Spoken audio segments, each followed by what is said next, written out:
Assalamualaikum warahmatullahi wabarakatuh. Perkenalkan, saya Ayu Fadilah dengan NIM A1C120042, kelas reguler B 2020 R004, Program Studi Pendidikan Kimia, Fakultas Keguruan dan Ilmu Pendidikan Universitas Jambi. Video ini dibuat guna untuk memenuhi tugas kuliah ujian tengah semester mata kuliah praktikum kimia dasar. Pada video kali ini saya akan menjelaskan tentang percobaan ketujuh dengan judul penetapan massa molar berdasarkan penurunan titik beku. Adapun tujuan dari melakukan praktikum ini yaitu pertama, untuk menetapkan titik beku cairan murni dan titik beku larutan dalam pelarut yang bersangkutan. Kedua, untuk menetapkan massa molar dan senyawa yang tidak diketahui berdasarkan penurunan titik beku. Saya akan menjelaskan sedikit tentang massa molar dan penurunan titik beku. Penambahan zat terlarut tak asiri ke dalam cairan murni itu bisa menyebabkan turunnya tekanan uap cairan. Hal ini bisa mengakibatkan turunnya titik beku larutan dan naiknya titik didih larutan bila dibandingkan dengan cairan murninya. Seberapa jauh perubahan ini terjadi hanya bergantung pada banyaknya zat yang dilarutkan dan pada tingkat diasosiasi zat terlarut. Perubahan titik beku dan titik didih itu tidak berkaitan dengan identitas kimia zat yang bersangkutan.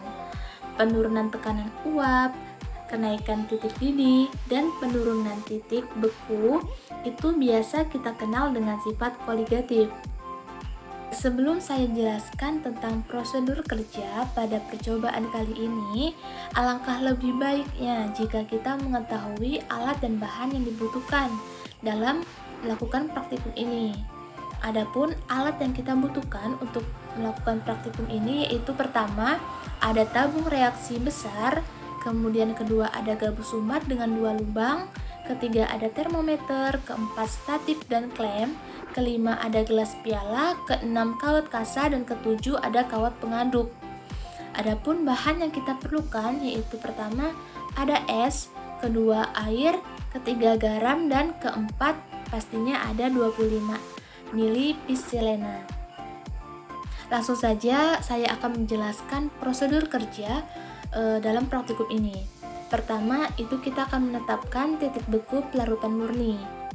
Langkah awal yang harus kita lakukan yaitu kita harus mengambil tabung reaksi besar, gabus sumbat dengan 2 lubang, termometer dengan ketelitian 0,1 derajat Celcius, statif dan klem, kawat pengaduk, kawat kasa, dan gelas piala 600 ml. Kemudian kita rakit alat dan kita pasang termometer serta kawat pengaduk itu pada lubang gabus. Kemudian kita ambillah gelas piala, lalu kita isi dengan campuran pendingin yang terdiri dari es, air, dan sedikit garam. Kemudian kita ambil lagi tabung reaksi. Pada tabung reaksi ini kita tambahkan 25 ml pisilena ke dalam tabung, lalu kita pasanglah sumbat dan kita jepit tabung. Kemudian pastikan bahwa permukaan pisilena itu dalam tabung berada di bawah permukaan cairan pendingin dan gelas piala. Kemudian kita aduk pelarut pisilena itu menggunakan kawat pengaduk sewaktu mendingin. Jika suhu telah mencapai 18 derajat Celcius, kita catatlah nih suhu setiap 15 detik sampai pisilena itu membeku. Kemudian kita angkat tabung reaksi dari cairan pendingin dan biarkan mencair kembali. Ini kita akan menggunakan beserta dengan isinya untuk percobaan. Kemudian kita akan menetapkan massa molar yang tidak diketahui. Langkah pertama, kita harus mengambil tabung reaksi. Tabung reaksi ini kita isi dengan sekitar 2-2,5 gram senyawa dan ditimbang dengan ketelitian tinggi. Kemudian alihkan secara kuantitatif ke dalam tabung sampai semua zat terlarut. Kemudian kita tetapkan nih titik beku dalam larutan pisilena ini. Dicatat suhu setiap 15 detik seperti pada butir ketiga yang telah saya jelaskan sebelumnya. Pengadukan itu harus dilakukan dengan ajek. Maksud dari ajek di sini adalah dengan konstan dan tetap. Seperti itu. What? Baiklah, mungkin itu saja prosedur kerja yang bisa kita lakukan dalam melakukan percobaan ini. Dari praktikum percobaan ini dapat ditarik kesimpulan bahwa pertama, titik beku cairan murni dan larutan itu dapat ditentukan dari penurunan suhu zat. Keadaan stasioner itu menunjukkan titik beku yang dimaksud. Kedua, penetapan titik beku senyawa dapat digunakan untuk menetapkan massa molar dari suatu senyawa.